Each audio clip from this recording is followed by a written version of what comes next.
puji Tuhan. Puji Tuhan, kita kembali lagi beribadah bersama-sama di tempat ini. Kita harus berucap syukur kepada Tuhan karena kita bisa beribadah bersama-sama. Masih ada sampai saat ini semua karena kemurahan Tuhan. Amin. Kita mau mengucap syukur kepada Tuhan.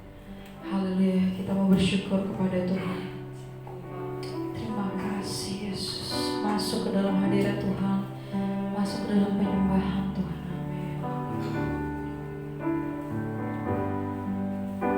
Amin. Haleluya. Bersyukur, bersyukur, bersyukur.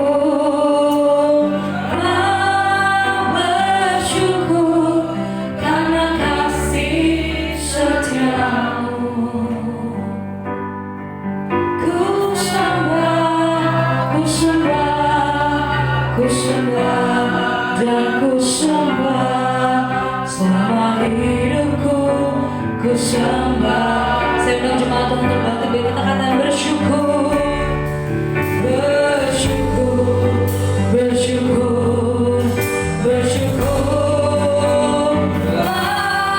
bersyukur karena kasih setiamu ku sembah, ku sembah, ku sembah, ku sembah dan ku sembah. Selama hidupku ku sembah.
hanya oleh karena anugerah-Mu Tuhan kami ada pagi hari ini. Kami sangat bersyukur karena Tuhan selalu baik dalam hidup kami Tuhan. Tuhan menjaga, Tuhan memelihara, Tuhan memberkati kami Tuhan. Terbukti kami ada sampai saat ini Tuhan. Sebab itu kami mau bersyukur kepada Tuhan. Tuhan melihat kerinduan hati kami. Kami bersyukur Tuhan kalau kami diberikan kesempatan lagi hari ini untuk kami boleh beribadah bersama dengan jemaat Tuhan. Tuhan, di tengah-tengah situasi keadaan yang terjadi hari-hari ini Tuhan, Tuhan kami percaya Tuhan tidak pernah tinggalkan kami.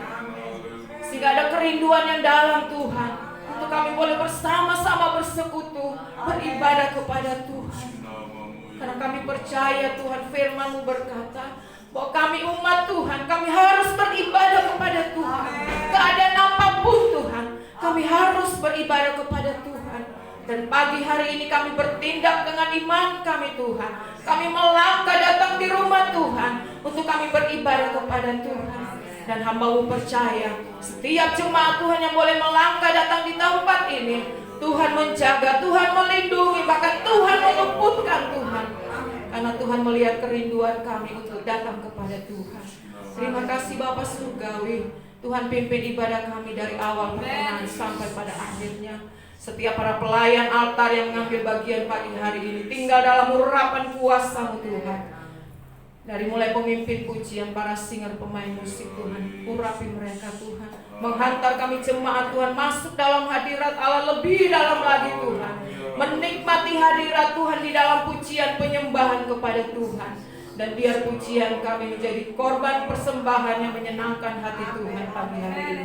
Terima kasih Bapa Surgawi, jemaat Tuhan yang masih dalam perjalanan. Tuhan pimpin mereka datang di tempat ini. Bersama kami memuji dan memuliakan nama Tuhan. Terima kasih Bapa Surgawi. Kami buka dan kami mulaikan ibadah kami yang kami dasarkan di dalam satu nama yang ajaib, yaitu di dalam nama Tuhan Yesus Kristus. Haleluya. Sama-sama kita katakan amin. Puji Tuhan. Sudah siap meloncat untuk Tuhan? Amin. Sudah siap mengucap syukur untuk Tuhan? Amin. Tadi saya mau bilang salam kiri kanan, tapi kita lagi gak boleh salam kiri kanan. Jadi katakan, kita lebih dari pemenang. Katakan sekali lagi, kita lebih dari pemenang. Kurang, kita lebih dari pemenang. Mari kita katakan, kita lebih dari pemenang. Yes Tuhan. Haleluya.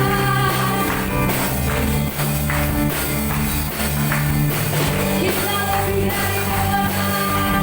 Terima kasih Tuhan.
Kita mau lebih dalam lagi, kita mempersiapkan hati kita untuk mempersiapkan firman Tuhan agar masuk ke dalam tubuh jasmani rohani kita. Yesus. Terima kasih Yesus. Terima kasih Yesus. Terima kasih Yesus. Terima kasih Yesus.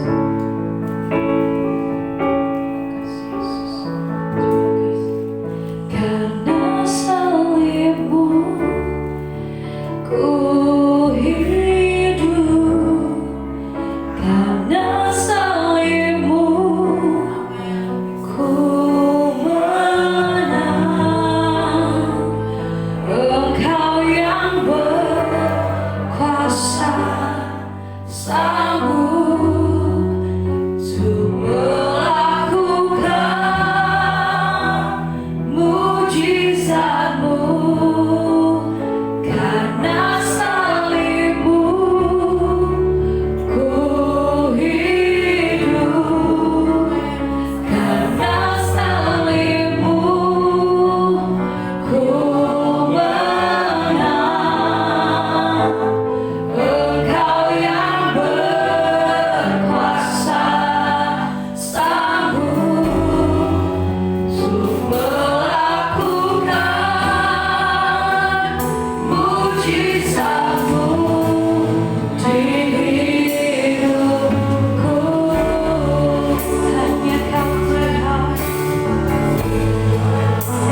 Biarlah hati kami mau mengikut akan Engkau ya Tuhan.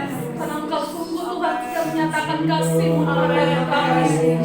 Terima kasih Tuhan Yesus, terima kasih. Terus berkaryalah Roh Kudus tempat ini, lawat setiap kami. Hati kami terbuka Tuhan untuk Engkau Tuhan. Hati kami Tuhan siap Tuhan untuk ditaburkan dengan firman-Mu Tuhan. Bersabdalah Tuhan, memberkati Tuhan hamba-Mu yang akan menyatakan firman-Mu, menyampaikan firman-Mu. Kau pakai kehidupan hamba-Mu Tuhan. Kau nyatakan kuasa-Mu, manfaat-Mu atas hamba-Mu, pengurapan-Mu atas hamba-Mu. Kami percaya Tuhan setiap firman yang disampaikan Tuhan itu akan menjadi benih yang hidup dalam kehidupan kami Tuhan. Jadi benih Tuhan yang akan ditaburkan di tempat kami dan akan berakar berbuah dan kehidupan kami. Terima kasih Tuhan Yesus, terima kasih. Kami telah mengambil bagian Tuhan seperti seorang murid yang duduk diam di bawah kami. Jelas bagian yang terbaik itu mendengarkan firman. Terima kasih Tuhan Yesus, terima kasih buat pagi hari ini. Kami bersyukur kepada Engkau Tuhan di dalam nama Yesus Kristus. Haleluya. Amin. Puji Tuhan, silakan saudara duduk kembali. Nah, saudara yang saya kasih dalam Tuhan, pada pagi hari ini kita boleh kembali mengambil keputusan untuk kita akan ibadah seperti biasanya di dalam gereja, di dalam rumah kita. Nah, saudara yang saya kasih dalam Tuhan, pagi hari ini saya akan mengajak saudara membuka dalam Filipi pasal yang keempat ayat yang ke-6. Filipi pasal 4 ayat yang ke-6. Masih ada tempat di depan. Filipi 4 ayat 6, firman Tuhan berbunyi, janganlah hendaknya kamu khawatir tentang apapun juga, tetapi nyatakanlah dalam segala hal keinginanmu kepada Allah dalam doa dan permohonan dengan ucapan syukur. Nah, saudara-saudara yang saya kasih dalam Tuhan, tema firman Tuhan pagi hari ini saya beri tema keluar dari rasa khawatir. Nah, saudara yang saya kasih dalam Tuhan, mungkin menjadi pertanyaan, kalau Bapak tidak khawatir, kenapa itu ibadah kita hentikan 3 kali kemarin ya, untuk tahap kedua kita hentikan 3 kali. Nah, saudara yang saya kasih Tuhan, ini bukan khawatir atau beraninya ibadah kita hentikan, karena kekhawatiran tidak khawatir bukan berarti kita menghilangkan hikmat yang Tuhan berikan. Jadi karena kita pemberani, kita tidak khawatir, kita terobos semuanya. Tidak boleh begitu, saudara. Kenapa? Kita mungkin boleh beribadah di tempat ini dengan keyakinan yang kuat bahwa Tuhan pasti membela kita, Tuhan pasti menjaga kita. Tetapi ada hal yang harus kita ingat, kita harus punya hikmat bahwa kita ini bermasyarakat. Sehingga ada hal-hal yang di luar mungkin ketakutan kita, tapi dengan hikmat kita harus memperhitungkan lingkungan kita, masyarakat kita yang mungkin mereka ada dalam kekhawatiran, mungkin ada perasaan yang tidak nyaman, nanti itu gereja kumpul-kumpul, nanti terjadi sesuatu di sana. Sehingga pertimbangan-pertimbangan ini yang harus kita ambil. Saudara yang saya kasih tahu Tuhan, pada ayat pendahuluan yang sudah kita baca, dengan tegas firman Allah berkata, janganlah hendaknya kamu khawatir tentang apapun juga. Saudara, tidak ada batasan, tidak menuju pada sesuatu saja bahwa kita tidak boleh khawatir, tetapi pada keseluruhan bahwa kehidupan orang percaya, dia harus berani, dia harus melepaskan diri dari kekhawatiran. Karena kekhawatiran, saudara, akan membuat manusia menjadi tidak produktif. Kekhawatiran akan membuat manusia mengalami keadaan yang saya katakan lebih buruk dari yang seharusnya terjadi, yang dialami. Saya tidak akan panjang-panjang firman Tuhan karena kita ada perjamuan. Kita segera masuk saja pada inti firman Tuhan, bahwa kekhawatiran yang pertama adalah cara setan untuk merusak keyakinan kita kepada Tuhan.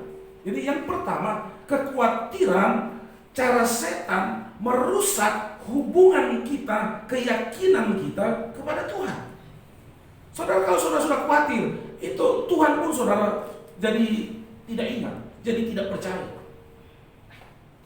Mama saya beberapa waktu ini sakit, lalu dia katakan kepada saya bahwa dia sudah malas mau berdoa. Dia kehilangan gairah untuk berdoa karena khawatir dengan penyakitnya. Dia merasa Tuhan itu tidak ada dan tidak mendengar doa dia.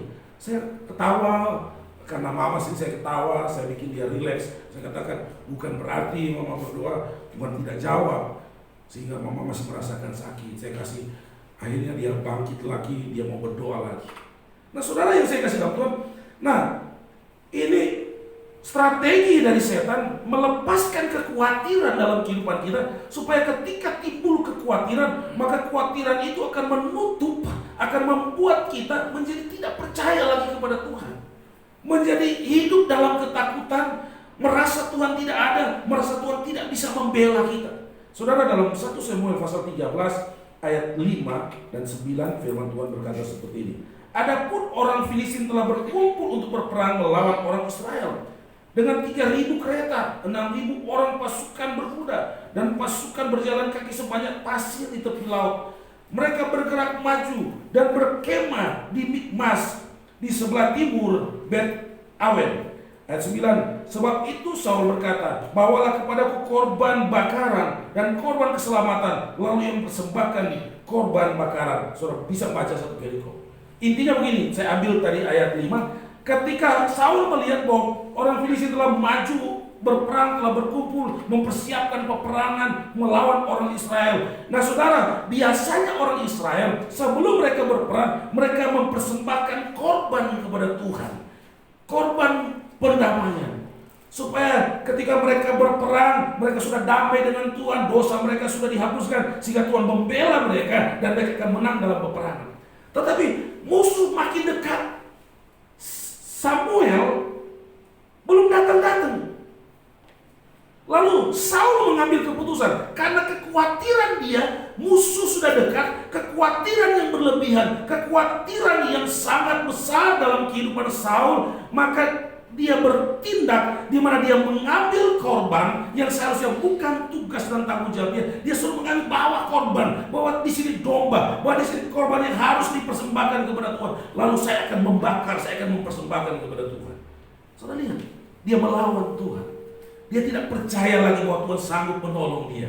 Dia tidak percaya lagi bahwa Tuhan sanggup membela dia. Dia kehilangan akal sehat sehingga dia mengambil satu sikap yang berdosa, yang salah di hadapan Tuhan. Sepertinya benar mempersembahkan kepada Tuhan, tetapi di mata Tuhan itu salah. Karena dilakukan dengan ketakutan, dilakukan yang seharusnya dia tidak boleh melakukan. Yang kedua, saudara. Kalau yang pertama, kekhawatiran akan membuat merusak keyakinan kita kepada Tuhan. Yang kedua, kekhawatiran akan menambah beban kita.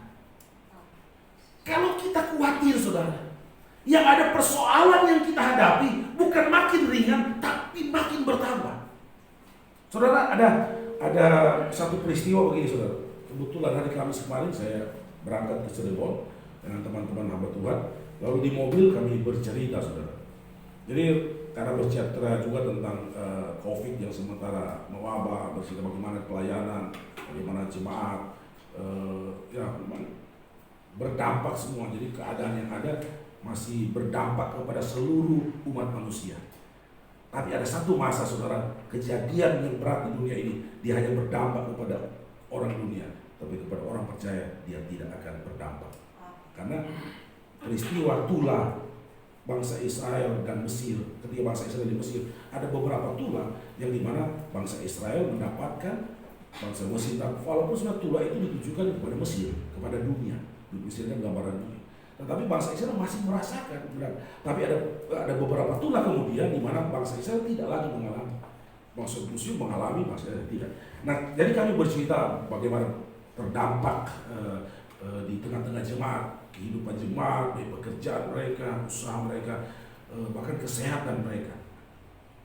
Saudara, lalu kami bercerita seperti ini, bahwa sebenarnya ini penyakit yang terkadang lebih kekhawatiran yang lebih memberatkan dari sebenarnya kenyataan yang bisa terjadi. Lalu bercerita seperti itu. Ada satu peristiwa, ada seorang ketika di lab, lalu labnya tertukar. Jadi ada satu berpenyakit kanker dan satu hanya ya infeksi biasa. Tetapi hasilnya tertukar. Yang satu yang cuma sakit biasa dikasih itu hasilnya yang dia sakit kanker. Apa yang terjadi, saudara? Yang sakit kanker tidak mati, yang cuma sakit biasa, flu biasa, meriang biasa, dia mati. Kenapa dia mati? Karena ketakutan yang luar biasa. Dia tidak bisa tidur. Aduh Tuhan, hidup saya sudah pendek ini. Hidup saya sebentar lagi akan mati. Kenapa? Saya sudah mengalami kanker stadium akhir. Yang sakit kanker, dia cuma dapat hasil lab, dia sakit biasa, flu biasa, meriang biasa, infeksi kecil lah dalam tubuh dia. Dia sehat aja, umurnya masih panjang. Kenapa? Apa yang membuatkan? Karena kekhawatiran, karena tekanan yang dialami membuat dia tidak bisa tidur, tidak bisa makan. Akhirnya lama-lama daya tahan tubuhnya berkurang dan berkurang. Akhirnya dia justru mengalami keadaan yang tidak baik, dia koma dan dia mati. Nah, saudara, firman Allah memang mencatat seperti itu. Di dalam Amsal pasal yang ke-12 ayat 25. Jadi poin yang kedua, kekhawatiran akan menambah beban kita. Siapa yang khawatir itu bebannya makin bertambah, makin sudah khawatir, makin beban itu ditambahkan, bertambah dan bertambah dalam kehidupannya. Dalam Amsal pasal 12 ayat 25, firman Allah berkata seperti ini, kekhawatiran dalam hati membungkukkan orang, tetapi perkataan yang baik menggembirakan dia. Jadi kekhawatiran di dalam hati membungkukkan orang. Kita ada masalah, saudara, masih kita bisa tegak berjalan. Tapi ketika kekhawatiran datang kepada kita, maka kekhawatiran itu menambah bahkan daya beban di dalam pundak kita jauh lebih besar, sehingga tadinya kita masih bisa tegak berdiri, tapi ketika kekhawatiran datang, maka dia menekan kita sehingga kita sampai terbungkuk-bungkuk. Jadi ayo kita berhenti dari rasa khawatir. Kita harus yakin kepada Tuhan. Kita percaya pada pertolongan Tuhan. Apapun yang sementara terjadi, mari kita mau yakin, kita mau berpegang pada Tuhan. Karena firman Allah berkata, tetapi perkataan yang baik menggembirakan dia. Kita mungkin ada beban di pundak kita, tapi kita memperkatakan perkataan yang baik, kita memperkatakan perkataan yang positif, membangkitkan semangat kita, membangkitkan kekuatan kita, maka itu akan menambah kekuatan kepada kita. Bahkan beban yang ada di pundak kita pun akan terasa seperti hari lepas semakin ringan dan lama-lama dia tidak ada lagi. Oleh sebab itu berhenti, saudara, dari rasa khawatir. Saya pernah rasa khawatir 2013, saya benar-benar merasa khawatir luar biasa. Padahal cuma sakit mah, saudara. Saya sampai tulang belakang jadi sakit. Itu perut sakit seperti turun berok. Itu nafas, susah untuk bernafas. Tidur nggak bisa tidur. Saya yakin saudara semua yang ada pagi hari tahu betul keadaan saya pada saat itu. Muka udah pucat kayak apa. Ujung-ujungnya cuma sakit lambung mah. Yang cuma pakai proma itu sehat, tetapi rasa khawatir yang luar biasa membuat saya benar-benar hampir saya katakan menghadap Tuhan. Saya harus menyampaikan pesan-pesan kepada keluarga. Kenapa? Karena saya merasa ini sudah mau mati nih dia. Keluarga saya di kampung sampai harus telepon saya mengajak pulang saja ke Manado dulu, nanti dirawat di sana. Padahal hal yang kecil, tapi kekhawatiran membuat saya terbungkuk-bungkuk. Berdiri pun sulit. Kalau saya tidur, saya melipat kaki tangan saya. Itu terbungkuk-bungkuk. Jadi kekhawatiran akan menambah beban. Bahkan kekhawatiran akan menambah beban berlipat kali ganda dari beban yang seharusnya kita pikul. Sebab itu berhenti dari rasa khawatir. Saudara, kita berhadapan masih seperti ini, kalau kita khawatir berlebihan, jangan-jangan kita tidak kena dengan virus corona, kita stres, kita sakit karena kekhawatiran kita. Jadi makannya jadi tidak enak, jadi susah makan. Saudara yang saya kasih dalam Tuhan, kami dalam perjalanan ke Cirebon, kebetulan komunitas kami, Yayasan Raja Wali, Institut Raja Wali, dia buka sekolah Alkitab Pantekosta.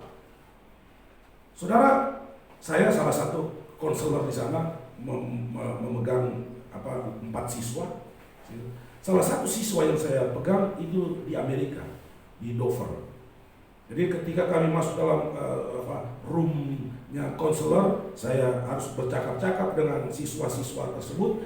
Nah, salah satu siswa yang di Amerika itu, dia ketika kami masih ada waktu, dia bersaksi. Boleh nggak saya mau bersaksi? Karena ini saya belum pernah saksikan kepada siapapun. Saya katakan silakan. Dia bersaksi bahwa dia kena dengan virus corona.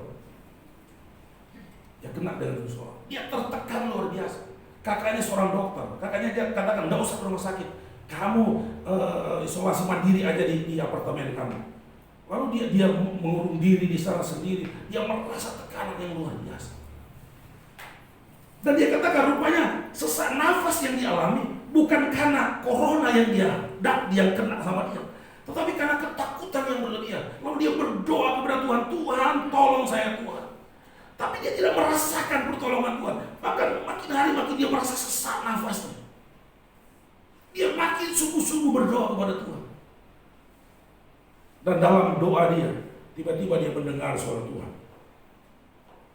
Bahwa kamu sembuh. Dia belum yakin. Dia berdoa dan suara itu datang lagi, kamu sembuh. Ketika dia mendengar kedua kali, dia rasa sukacita yang luar biasa. Dia melompat, dia senang, dan dia merasa, loh, so tidak sesak lagi itu nafas. Dia sudah tidak sesak nafas lagi. Dia sudah merasa betul-betul dia sehat. Nah, saudara yang saya kasih dalam Tuhan, nah selama dia masih ketakutan, dia belum merasa keyakinan kepada pertolongan Tuhan, pada mujizat Tuhan, maka dia terus merasa tekanan yang luar biasa. Tetapi ketika dia mendapatkan suara, dia mendapatkan keyakinan, dia merasa gembira, dia merasa sukacita, dan firman Allah benar-benar nyata, dia sehat, dia melompat-lompat, dia merasa kegirangan. Luar biasa, saudara.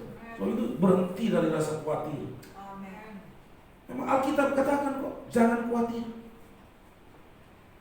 Tapi saya mau katakan, orang yang tidak ada khawatir jangan menghilangkan juga hikmat yang Tuhan kasih.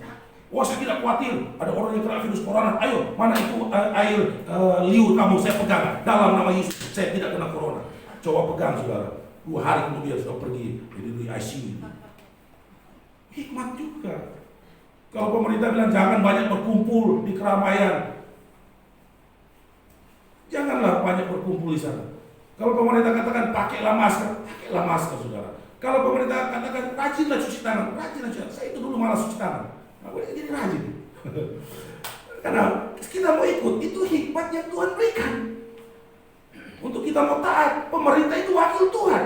Kita taatlah kepada apa yang pemerintah sudah buat aturan itu. Supaya apa? Supaya kita sehat, banyak orang sehat, kita bisa beraktivitas lagi. Bukan hanya bisa beraktivitas dalam rumah ibadah, kita beribadah, tapi kita bisa beraktivitas lagi, bekerja dengan normal.